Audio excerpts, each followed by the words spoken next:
probably as a support for the documentation part of the dig, of the site. Obviously, we didn't have a lot of time with the time frame, with 1,000 things that were going on in parallel. But I tried to work on some data while we did that, and I would just like to show you what can be done by utilizing some simple image-based modeling in photogrammetry, and maybe it is something that can be integrated now that I saw how the coring works and how the basic principles of geoarchaeology. This is something that could also possibly be good for that. Just the basics in the beginning. I'm sure that you're all familiar in one way or another with the concept of image-based modeling, and that you saw 3D models of various dig sites and artifacts in your studies or when you went to museums or things like that. This is just as an example a first photo of that ditch that you were digging out. I thought that it could be interesting because this was taken right after the baguette excavator took off the soil. And the red ditch was very evident. It was here in this section. It's a bit muddy because it didn't do good, but here you can see it very well. I don't know how much you know about it, so I'm just gonna go quickly through the process so you understand. Not so much that you understand this part, because if you want to deep dive into the process of image-based modeling and use it for the archaeological documentation, that's a completely different thing, so we're not going to go into that right now. But the basic process works like by aligning separate photos which overlap in almost 80% usually with their content. And when the photos get properly aligned, you get a sparse point cloud, which you then georeference by some points in the field. And once you do that, once everything is properly aligned, you get a dense cloud 3D model of your dig. I thought this could be interesting for you, since all of you were digging this exact ditch. And now you can see how much data just for the dig site we have. Obviously, we will use the 3D model to export the orthophoto plan, and then do the blueprints for the entire dig site, including the ditch and those post holes and things that we saw, and all of those features that had a stratigraphic unit attached to them. During the documentation process, we, especially Hervoy, used the drone to take a few photos of the big enclosure that is in the PE field right across from our dig site, and you can see that it really is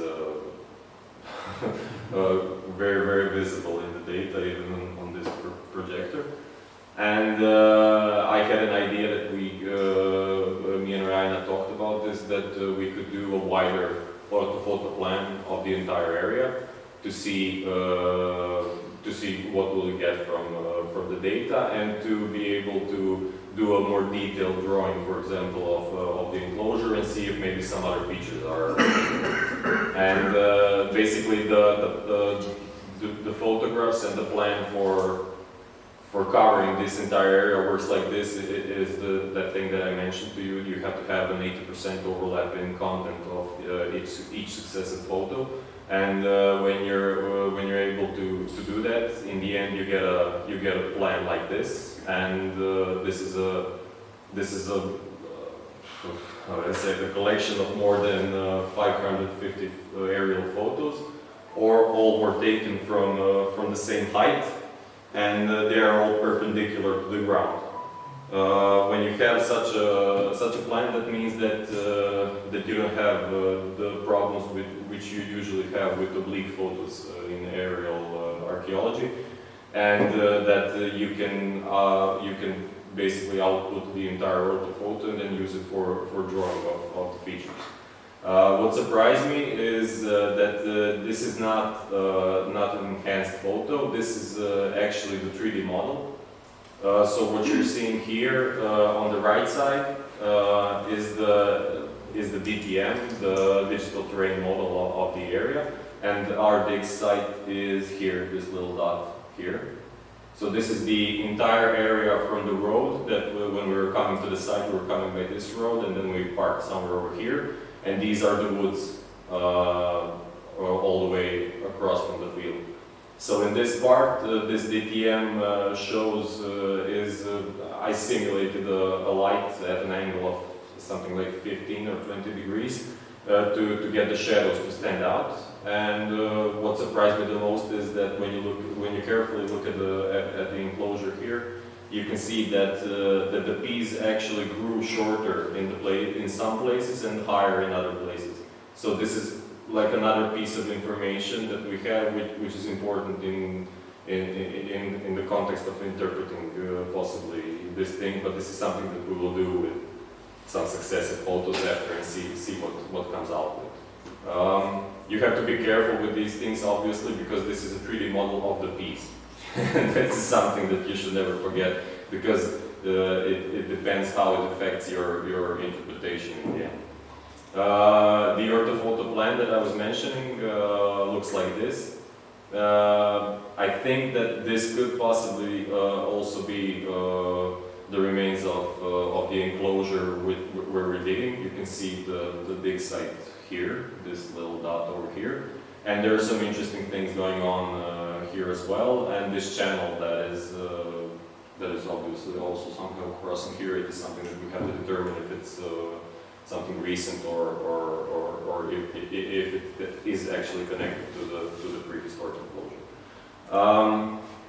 What I wanted to show you here, just for a second, for maybe if somebody didn't have a chance to see the 3D models for the dig sites before, it usually looks like this. And what is really good about them, if you have a decent plan to take the photos, you can also in one 3D model you can record enough data to cover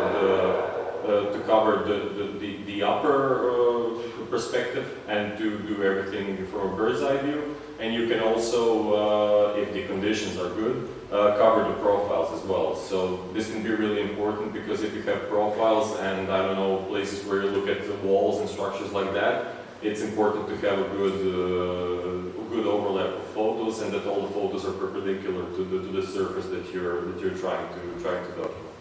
So just as an aside, I thought this could be attractive for people. Yeah. Okay. And the other thing which is quite impressive is when you get the data from the drone like this.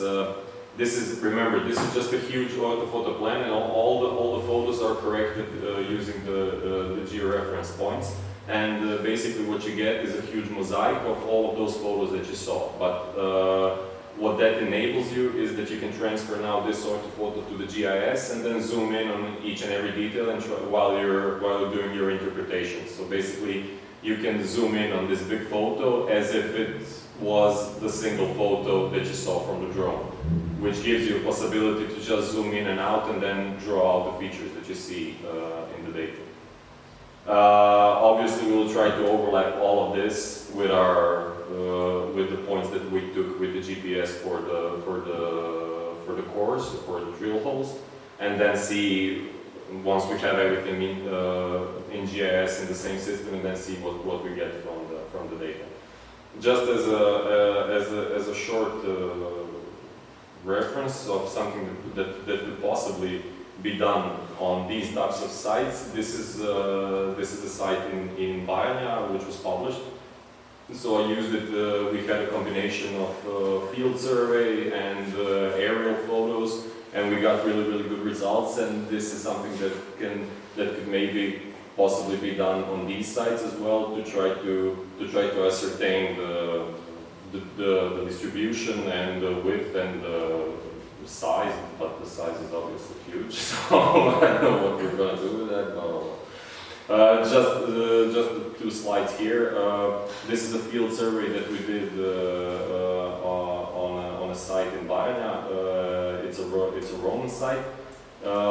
We use the methodology of walking. This is something that maybe Luka Miroslav would be better acquainted with and have more to say on this topic. But we used the standard methodology where we were separated by an even amount of meters, and we stopped every 2 minutes and counted the material that was present in the field, and also collected some samples for further analysis. What came up was that on the aerial photos you can see clearly the outlines of this structure here, and we here drew it in GIS. And this was the situation that we took with a drone. So you can see some similarities here, although this is a different time period. We also have a feature visible in aerial photos, and the fields over there, everything is plowed out, so you have the opportunity to do a field survey.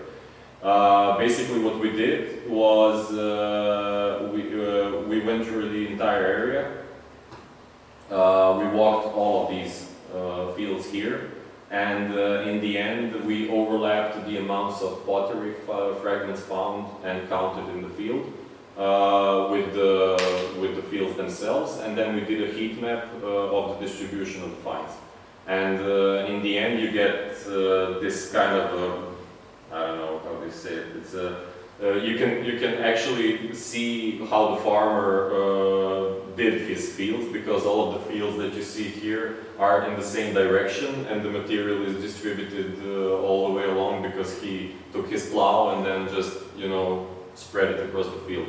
So this is something that correlates with the aerial data, and this is something that can maybe now be done as well with these sites that we have here.